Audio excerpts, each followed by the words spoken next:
one of the best things in my business for me is helping the small business owner. Working for someone like, say, Chris Cardell is easy because he's got money, he can afford it, he's got the list, he's got the wherewithal and the will to spend 10 grand on a mailing, whether or not it works, it doesn't matter. For me, say, watching Dom's business go from where it was to where it is now is the most satisfying thing in my, I just love it. Did the same with Drew a few years ago. It changes lives, that's what I like doing. And that sounds all kind of wishy-washy and soppy, but it's not. To me, it gives me great satisfaction. That's a bit of an aside, really. But the thing is, by charging a lot of money for it, it gives you commitment to do it. Because you'd be a complete twat to come in and not do anything, wouldn't you? You're wasting your money. It doesn't stop people wasting their money, though. They do it. It's amazing, really. I can think of people who've been in the inner circle for 6 years this September. And I've done nothing of note, which I find desperately depressing and sad. Testament to the strength of my business, falling numbers a little notwithstanding, is I took my eye off the ball for 3 years, had what Michelle referred to a few days ago as a mental breakdown. Not quite accurate, but close enough. And still it's just trundled on very, very profitably because of the strength of the relationships and systems I've got in place. And none of that would have come about if you were all price buyers and I'd attracted chaffs, peasants and commoners. I've attracted decent people. I mean, people who are not in the know think I'm some kind of loudmouthed idiot, when in fact I'm a loudmouthed idiot. No, they do. They think I'm stupid. They think what I do cannot work, cannot possibly work. They don't understand why I do it and how calculated I am about these things. I know Kat and Michelle know how calculated I am because we had a conversation about it. Remember? A couple of years ago? She won't. She was probably drunk. You remember. But not in a bad way. And Vicky's pointed out quite accurately, this is what impressed me about the judgment index, I also have slightly, fairly benign sociopathic tendencies. They are fairly benign. Anyway, what happens when you increase prices? Well, you get the same disproportionate increase in your profits by about 38.6%. This is on a 35. I mean, 35% margin is about right for most businesses. Some are more, some are less. My margins are vastly high. What are yours? About 50? 75 now. 75, fucking hell. I love this girl. I mean, you're in a service industry like me, so your margins are huge because your costs are quite low, I suppose. But you know, you're selling stuff, 35% markup ain't out of the question for most people. A 10% increase in prices gives you a fucking 8.6 increase in profits. I mean, a few people have said in the past, oh, I don't really have the cash flow or can't afford to join Elite. And I said, well, just increase your prices by 10% and that'll pay for it, and it will. And so they've left now, but I remember at one point, Mel and Simon? Mel and Simon, they says, we can't, not sure we can afford to stay much longer. I says, well, how much did it cost over a 3-month period? You know, say $3.5 grand. I says, well, how much would you have to increase your prices to get that extra $3.5 grand to stay in Elite and not have to do any more work? And it was something ridiculous, like 1 or 2%. It was stupid. I says, well, there's the answer. Double it, and then you've got some extra pocket money as well. And it's just so simple. You may get a smaller volume of business. I should have done that graph really. I'll perhaps email it to you later. It's unlikely. In my experience, reasonable but still fairly large rises in price never reduce sales. In fact, the opposite is often true. How many times have you increased your prices recently? Several, isn't it? Twice. I thought it was more than that. No? No resistance. No resistance. No. But you, Shell. You put yours up regularly, don't you? Did it again in April, another 15%. And over the last 4 years, how many times do you think you've done it? 4 or 5. Yeah. At least 10% usually. So that's a fairly fucking big chunk. People are starting to problem now. Yeah, that's good though. That's okay. But the thing is, I hope you don't mind me sharing the things, but Shell actually lost a couple of big clients. Then she says, oh my God, what am I going to do? I said, just phone them up and ask them what you need to do to get them back. And she phoned them up. I don't even think you have to go that far, did you? No, just the fact you phoned them, they came back. I'm excited because I've kind of distanced myself from the day-to-day stuff. They were like, oh my God, I can't believe you phoned me directly. Yeah. Wow. Yeah. Thing is, my argument to Michelle, because she got a bit... Say again? A lot of resistance to phone training them in the first place? Yeah. She did. Oh, wow, I had to bully and browbeat her. Well, the thing was, with Michelle, I think often, another thing about being Aspie is that I don't get emotionally involved in your businesses. I can look at them objectively, much more so than you can. And especially with Michelle being girly girl, she got quite emotionally involved in that particular thing. Oh, we lost these 2 big clients, remember? I mean, I'm not picking on Michelle, you'd all be the same, especially you vaginally enhanced ones.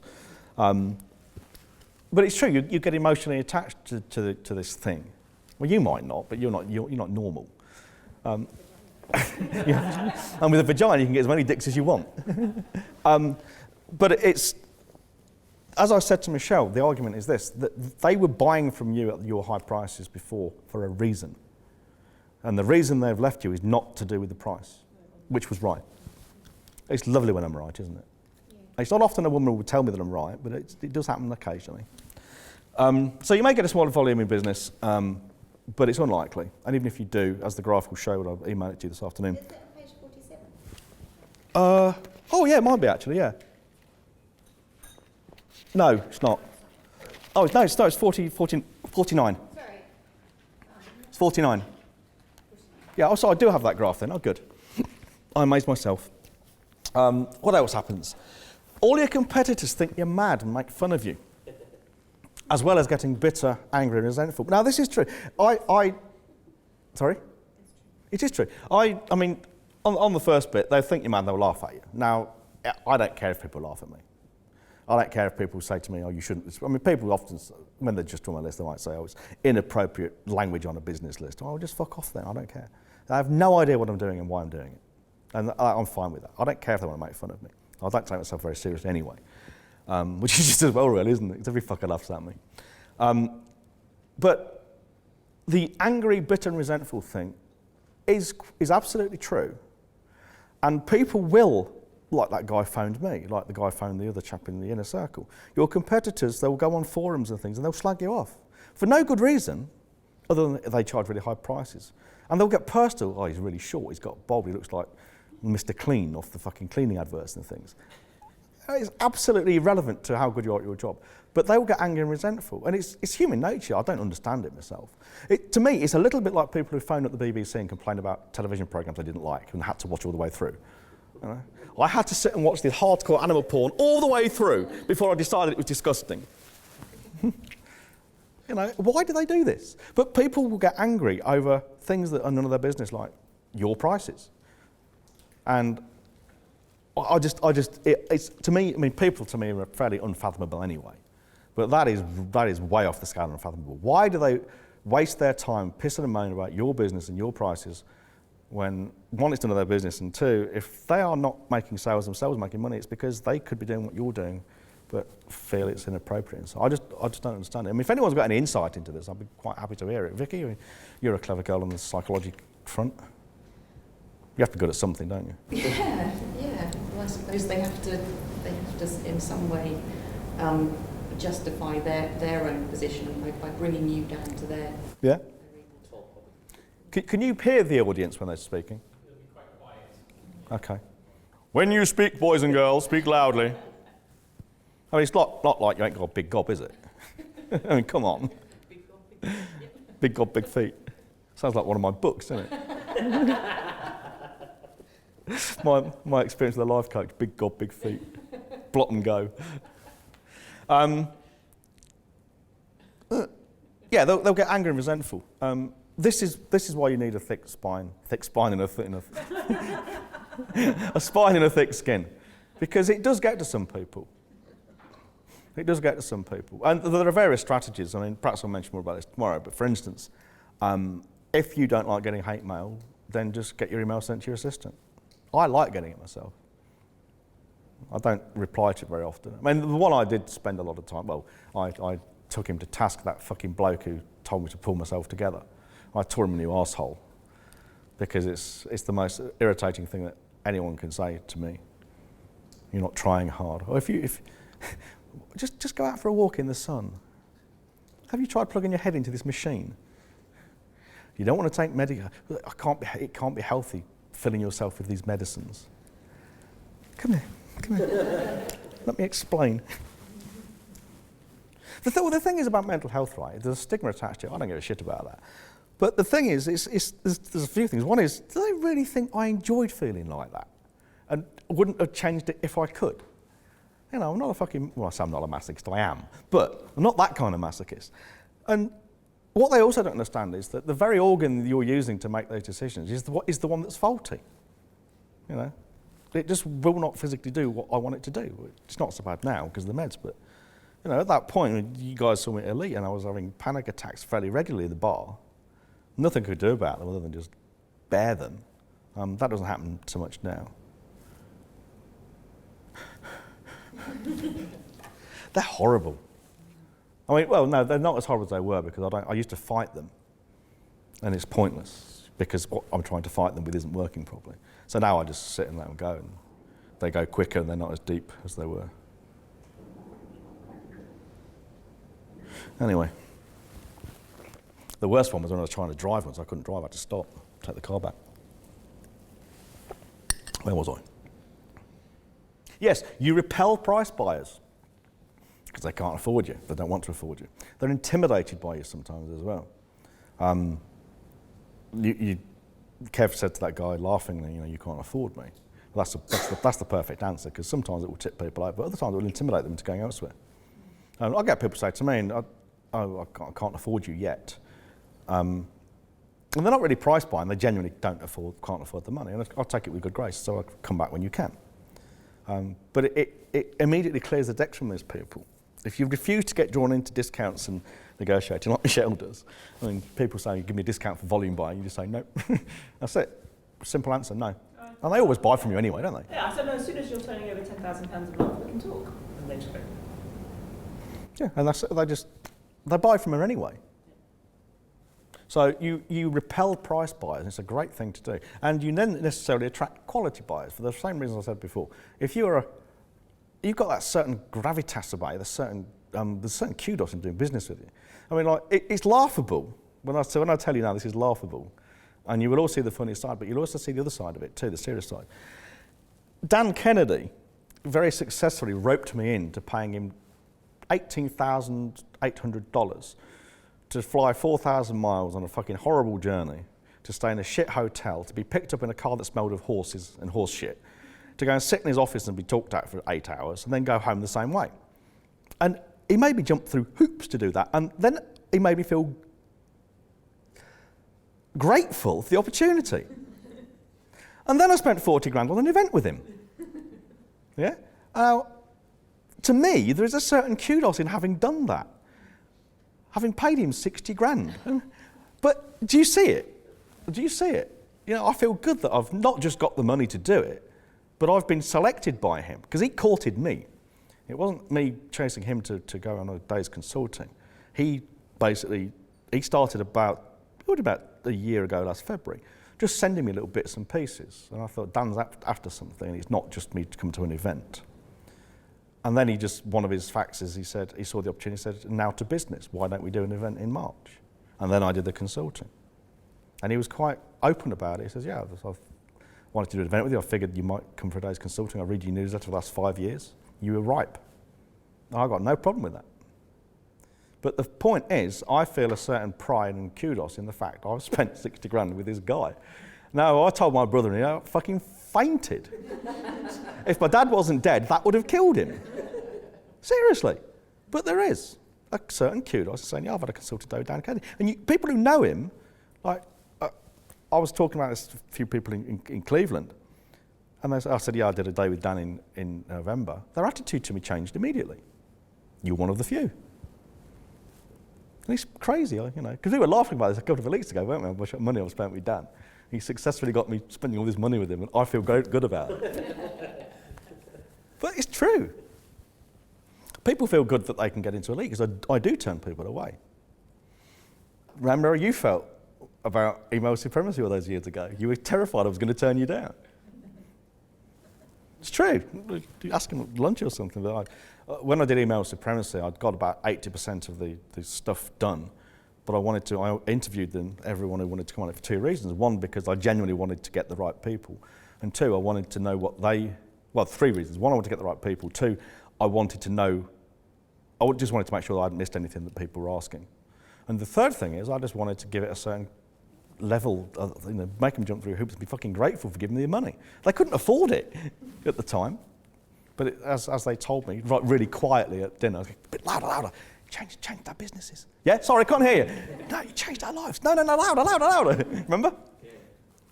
But they felt good about having spent this money they couldn't afford to come and learn from me. Well, how good is that? And he's still here. You can't get rid of him either. You've got walking receipts and needles now, I think. Yeah. I don't care. I don't mind. Here's another thing about me. I share my secrets and my inside knowledge with my direct competitors, Vicky Fraser, James Daniel when he's around, Mr. Negative. That's all right. He knows. I told him. Terry and Drew to a certain extent. I don't care. And Vicky's superseded me in many areas, certainly in the book writing thing, and I don't mind. But some people, and Dan is the same. Dan doesn't mind. He likes to see his fledglings fledge, if you like. Some people in the industry, they get a bit uppity about it. They don't like their students to exceed them and excel. My brother was the same. He's dead now. But he was the same. He was a philosophy professor at Aston. And he used to hate it when his students got good because he felt that in some way diminished him. I feel if I can teach someone my craft and they can get better than I am at it, I actually feel good about that. I feel really good about it. And it's self-serving because it means Vicky's been paying me 2.5 years and she doesn't show any signs of disappearing. So. And I like Vicky, she's nice. Not you, the other one.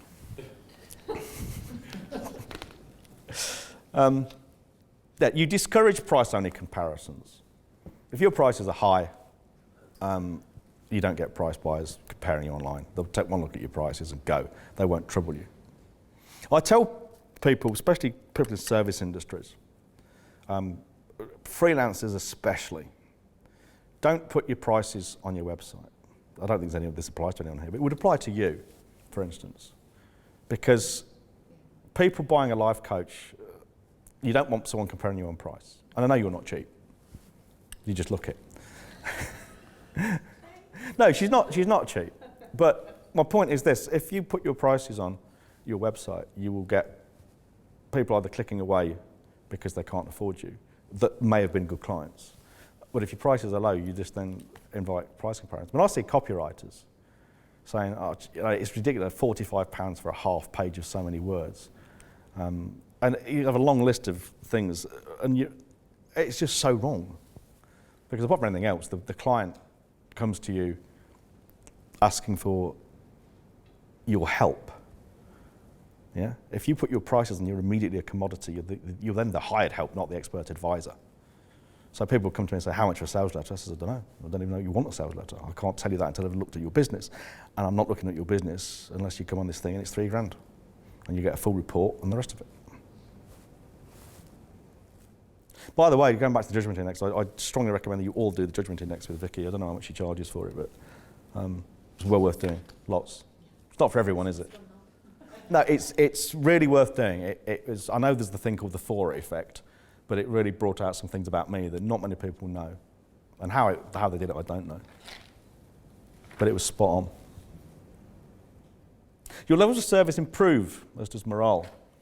Making more money, like the firm over the road.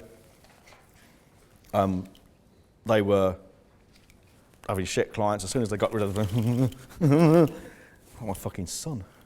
As soon as they got rid of these chav clients and things, everybody was happier.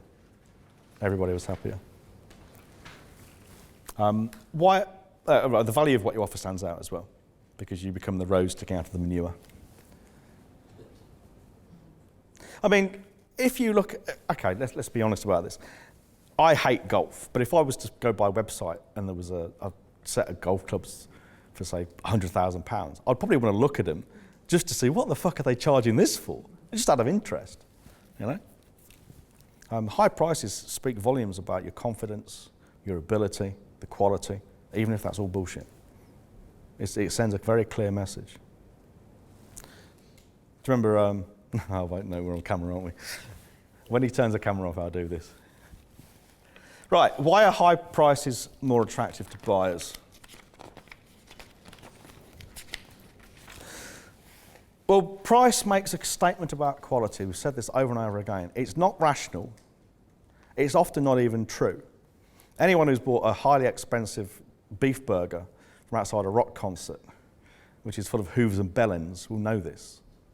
When they smell and taste yummy because they've got all the flavour enhancers in. But come on, we're not talking haute cuisine, all right? We are talking the dregs of the bottom of the barrel, put into a bun, slathered with cheap, nasty fucking mustard, and it's delicious. But it's also expensive, isn't it?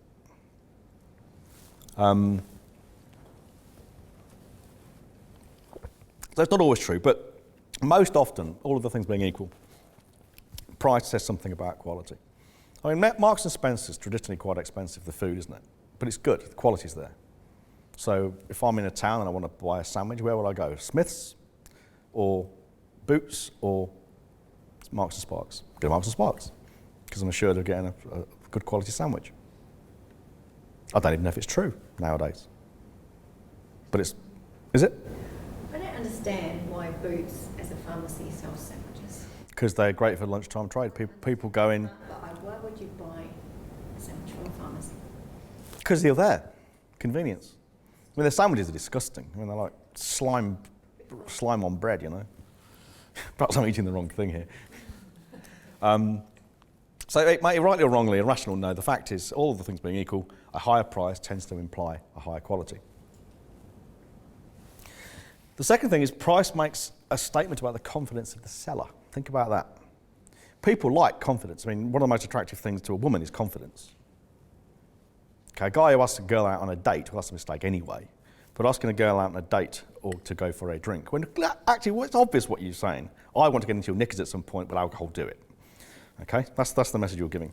A guy who says, I'm going go-karting later, do you want to come along with me? It's a far more attractive proposition, even if she doesn't like go-karting. It shows great confidence. I always have this thing, I don't know if I've shown you this before. Zip. I would,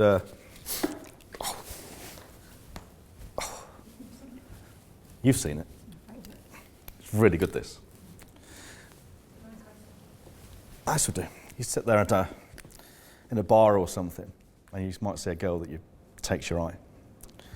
And you'll deliberately do this, you go.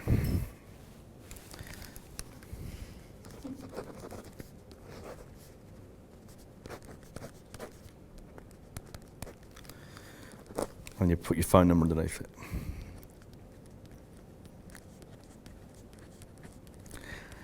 And you do this for some while, and you say, you go up to her and you say, she's usually with her friends as well.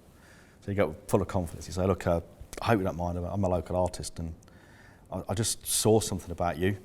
I've seen your face, he's got a particular kind of face, and I've done a little drawing, I hope you don't mind. Do you mind if I gave it to you? And of course, they go, oh, that's great. Giggling away, and lovely. So I hope you don't mind, this is for you. And of course, that's the reaction you always get. Now that takes quite a bit of courage to do. Just pass it around the room.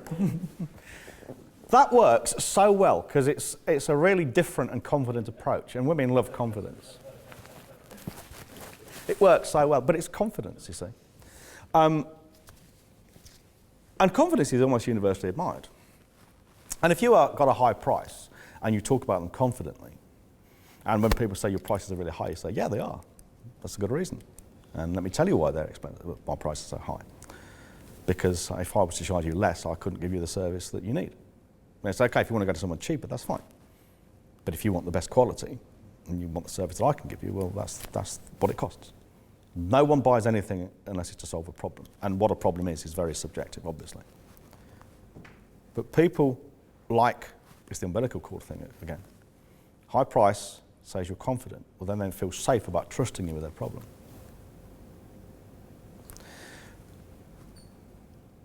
And the third thing is it makes a statement about exclusivity. Back to the Dan Kennedy thing again. Not everyone can afford to go and see Dan. Not everyone can. I mean, I guess the trip was $20,000, so that's what, £15,000 or something. $4,000 on the airfare. You probably look at, not much change out of 20 grand sterling. Well, not everyone can afford that. So there's a certain kudos in being able to afford it. There's a certain kudos in it's an exclusive club. So when I tell people about it, and people who know Dan, it's, oh, you did a day with Dan then. So you joined that little club of people. I did an event with Dan. Well, that's another exclusive club.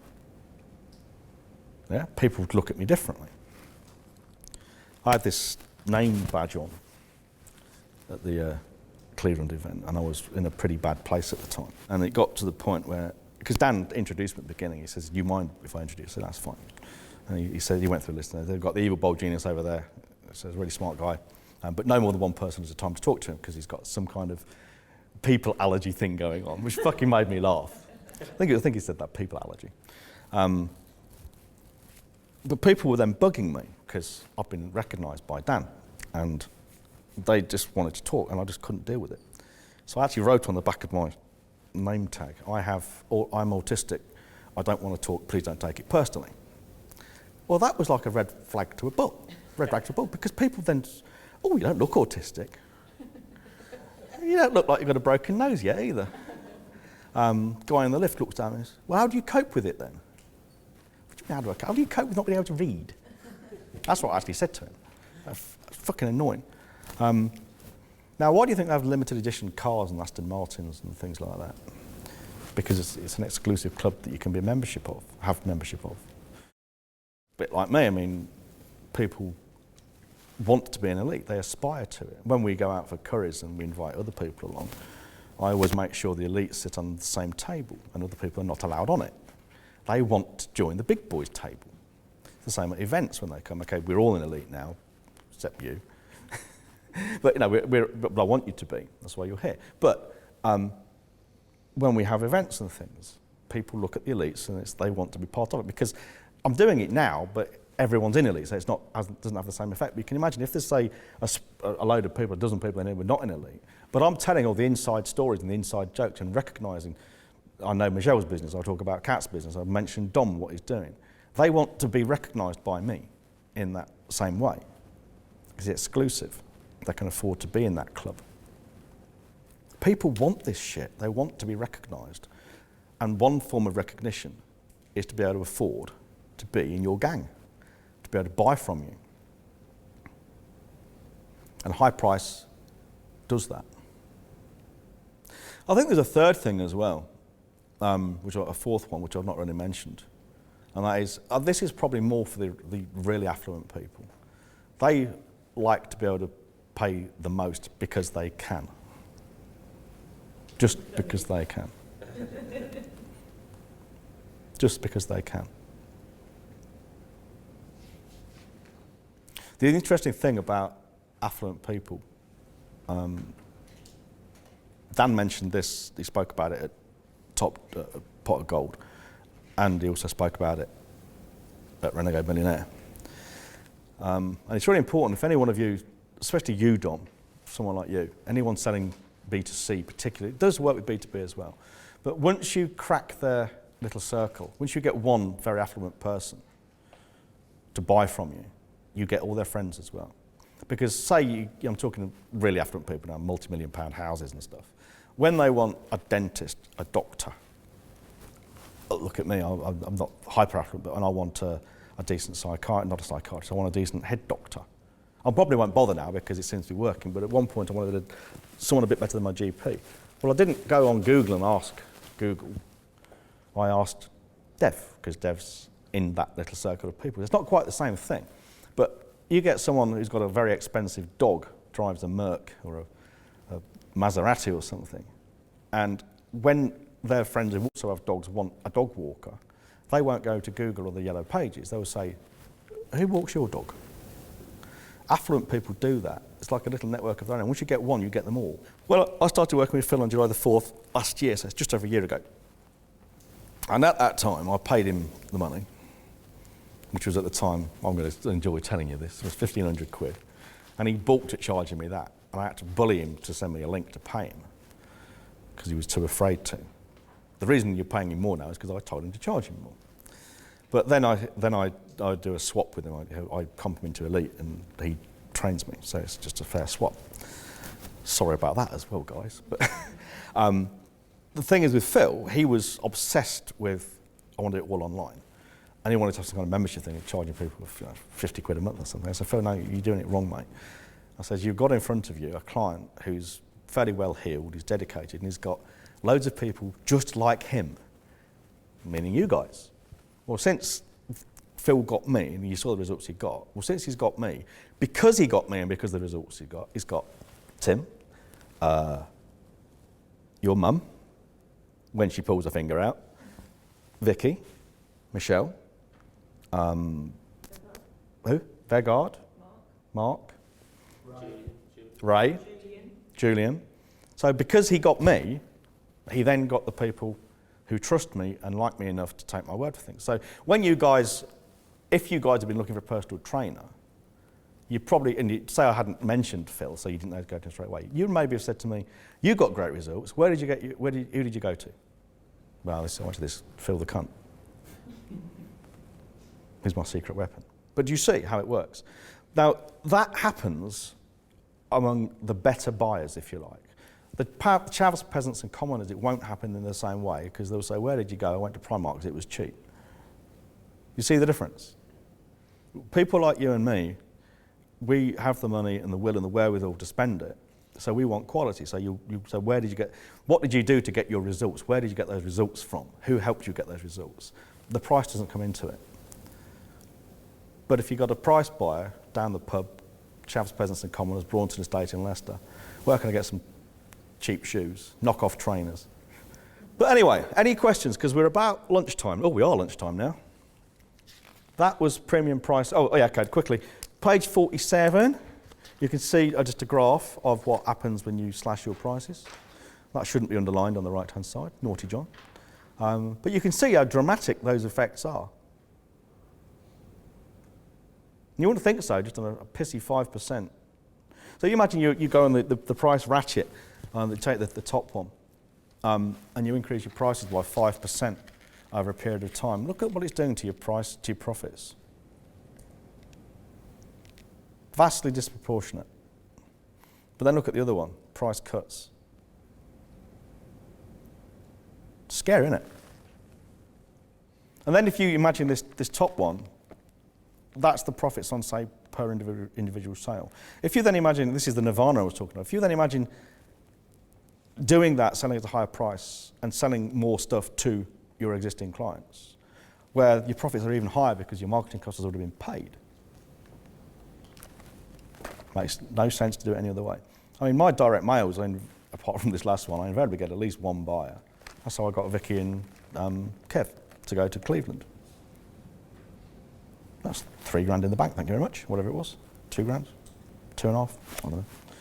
But that was, the direct mail cost me about 800 quid. Because it was a big coloured booklet. So the ROI on that was pretty, I might have even got Julian on that one as well. But the cunt went through, Julian the cunt. Because he checked Ben Settle's link, it went through as a sale for Ben Settle, even though it wasn't. He typed in the link, but his cookie was set in the browser. I mean, I'll honour it anyway, it's not a big deal. That cost me fucking 900 quid or something. And then on page 49, you've got what happens if we lose some sales. It's not terribly clear because those are different colours. But you can see that dotted line A is the point at which you're making the same profit for fewer sales and increased prices.